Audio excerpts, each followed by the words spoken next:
something happened in my life. I attended a university called York University. And at York University, every year, there's an annual showcase of talent by Caribbean students. And so, this man, Ivor Piku, and I'm going to name him because I'm a storyteller and because in story, you name people to mark their spot in history. So he was the coordinator and he said, "We need a play. We don't have a play. I need someone to write a play." And because I like daring things and I'm a little bit of a practical joker, I put my hand up. You know, in hip hop, they say, put your hand up and then you take it down, right? So I put my hand up and he said, "I want you to write the play." I said I could do that. I'd never really written a play in my life, but what I had in the background was this. I grew up in front of a sugarcane factory in Barbados. I grew up across the road from the beach. So I saw all kinds of people engaged in the tourist economy, and I saw people who were fishermen. So I had a lot of that background of people who went to rum bars and who told stories in the sugarcane fields. That was my backdrop. And it was that experience, an experience of living with my grandmother, that gave me the degree in that moment to put my hand up and say, I could do that. And then he said, the craziest thing, I need the play tomorrow. Oh, la, la, la, la, la, la. I wasn't expecting that. But because I had put out myself to the challenge, I had to mark my words. And so I went home and I spent all night thinking about this play. Oh my gosh, this play. And voila, I wrote this play about foreign aid, about one country giving aid to another. And the play was, very well received and people clapped and And then I couldn't get the group back together to do this very important play that was becoming popular. And one day, somebody was going to pay us a whole lot of money. And the 5 people that were working with me on the play, they couldn't make the play. But my grandmother always said, in life, if you do not have a horse, you must ride a cow. And I thought about that.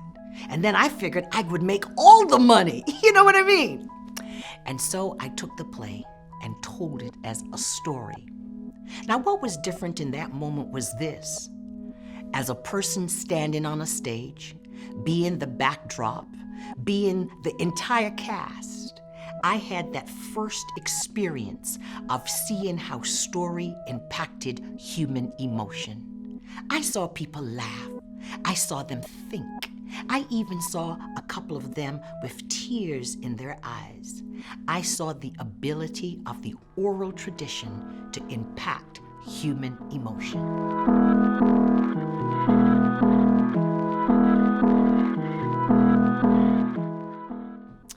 One day, I went to the country of Antigua and Barbuda, another beautiful place in the Caribbean, English-speaking country. And while I was on my way to the beach, I realized something.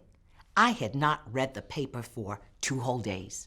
And anybody who knows me, you know that I'm a reader of information and news. I want to know what's happening in the world at all times. As a matter of fact, I should be working for like one of those big broadcasting people.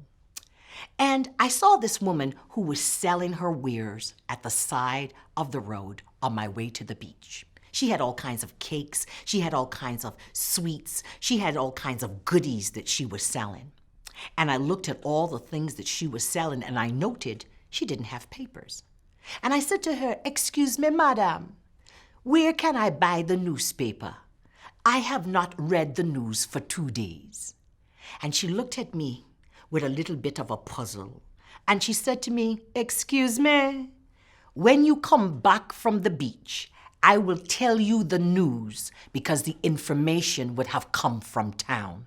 I was fascinated like that. Oh my gosh, this woman was prepared to tell me everything in the newspaper on my way back to the beach. How cool is that?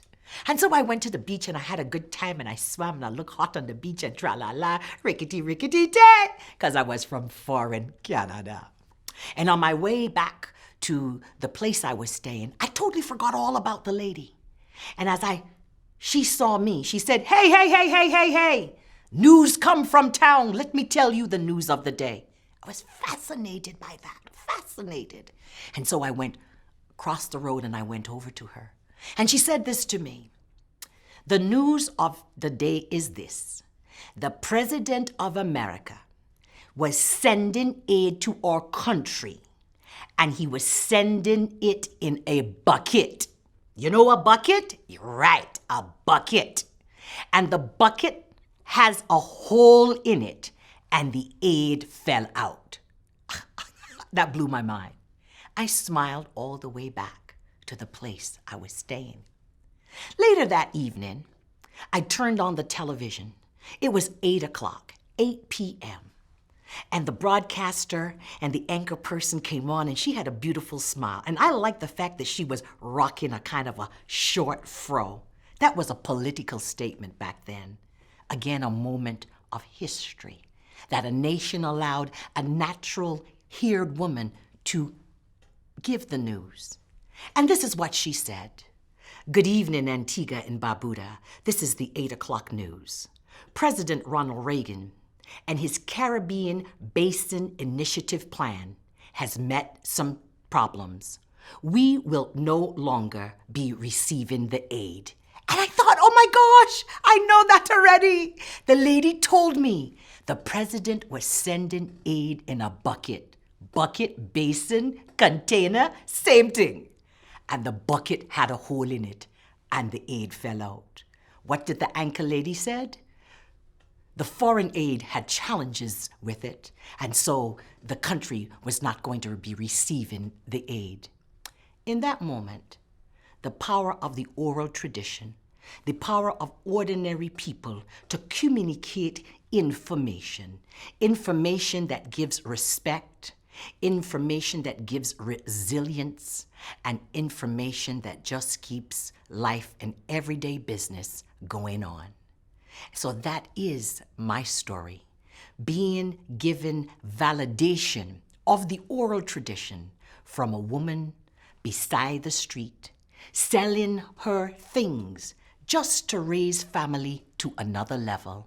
And in that moment, she showed me that she was the 8 o'clock news.